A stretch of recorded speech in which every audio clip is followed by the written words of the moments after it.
morning to everyone. I'm Aman Kumar, and first I would like to thank you to show up at our presentation. And I would like to introduce to my team. First is me, like Aman Kumar, Akash Keshav, Anjali Priya, and Anjali. And we will be presenting a presentation which is based on a book, Trust Factor, written by Paul J. Jack.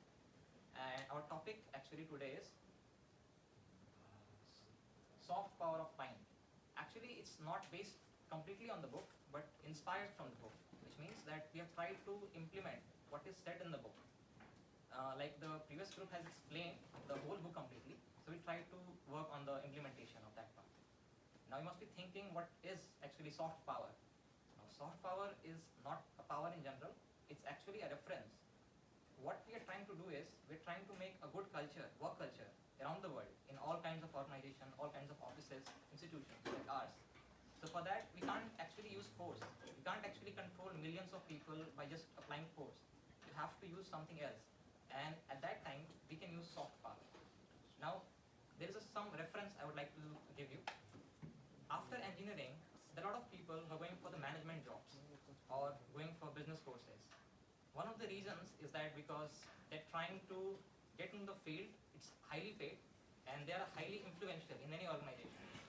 And management is the most important part of any organization. Oftentimes, you see, you look around the world and just try to see what are the serious issues we are having right now. For example, economic crisis or mental health issues. All these things don't seem to be related very far, but actually they are the result of a bad management among the people, among the organizations. Very soon, recently, we have seen a CEO being fired from his own company, Sam Altman, CEO of OpenAI. Now, the mistakes that he did is a creative difference between the organization. But he came back because the management changed their decision. So management is important. And one of the reasons we are making this presentation on soft power of mind is actually to explain how the management should be, how there should be the culture, and how we can actually use the book, Trust Factor, to create that. Next slide. One of the things we've noticed in the book is that you can't actually lead people. You have to lead their minds.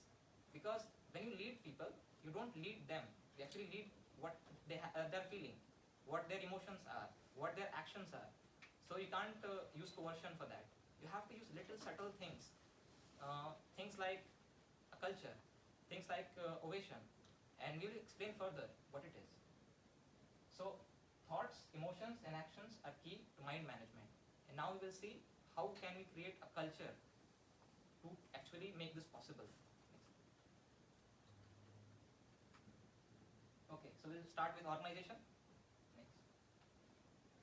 Just to give you some numbers, you will see that the number of people working in an organization to get you to know how to scale things.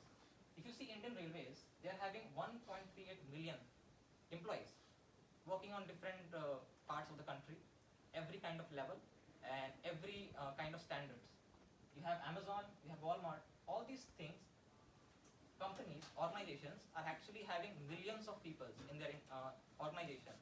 And you can't actually put people's managers to control everyone. It's not possible. And you have to come up with a culture. Like every company has a culture. If you talk about Google, they have a culture. Talk about Walmart, they have a culture. So this culture will actually help you to lead this many number of people, because it's not possible to put peoples for everything. And see, culture is the most fundamental part of any society, any organization, or any place we go. You don't create culture. It's actually something very fundamental. People just adapt to culture. And in culture, first thing is it shapes your mind. Let me give an example. Let's suppose you go to a place very far away from your hometown, native, and you order a food. Now, it's possible that you haven't eaten it before, so you might not like the taste of that food. But you will find that the native of that place will like the food sitting just next to you. Why is that? Why they like some food, the taste of it, and you don't? And you have the same biology. Because culturally, their mind is shaped to like that thing.